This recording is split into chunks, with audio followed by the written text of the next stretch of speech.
So first you want to gather your supplies. You're going to need square sheets of cardstock. So I'm doing white flowers today. Then you're going to need these wire stems that you can buy from any craft store or obviously order them now. I have extra sheets of paper to make the leaves with. And then I have a pair of scissors that are heavy duty scissors. These are Tim Holtz, so they will cut the wire, and then a glue gun.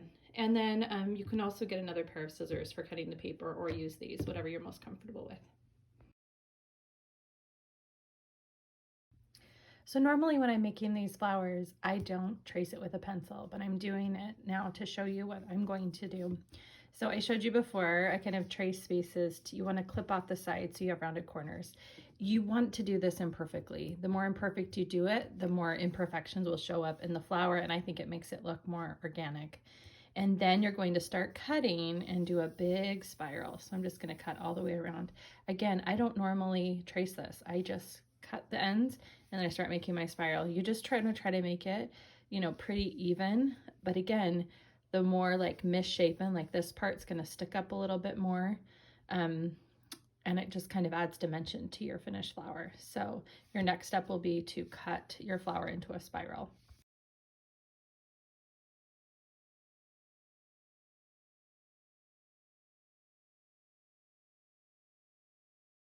Okay, now I'm ready to roll the paper flower. So I'm going to start on this outside part and begin to roll it in. You can see that I have my hot glue gun that I'll need at the very end. So I'm going to roll all the way around until the center, and then I'm going to leave this little center loop out so I can finish it off.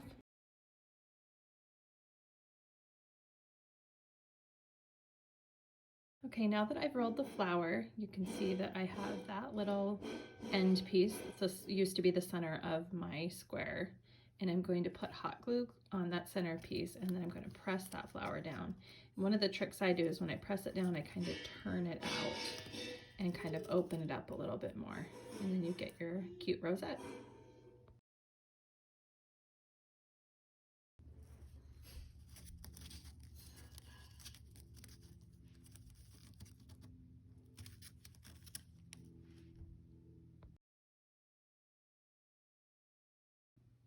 Now we're ready to put our flower together. So we have the finished rosette. We have the wire. Now I've often done it with just one strand of the wire, but this time I wanted them a little bit shorter, so I folded it in half, and I'm going to keep it a little bit thicker. And then you saw that I just traced this and cut it out. I'm going to kind of fold this in half, glue it behind the flower, and then glue the stick in between as I glue it. So it's all going to come together.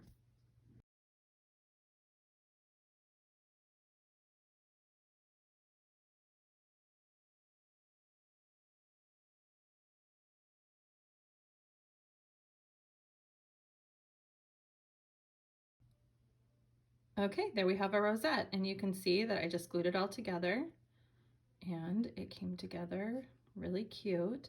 I've done a lot of these white ones where I do a neutral, like a creamy color for the leaf, or a tan color, like craft paper color for the leaf, which is pretty too to keep it neutral. But this time I decided to do some green. So I might do some craft paper ones as well, but here it is. I'm gonna do a little bouquet and show you here in just a minute.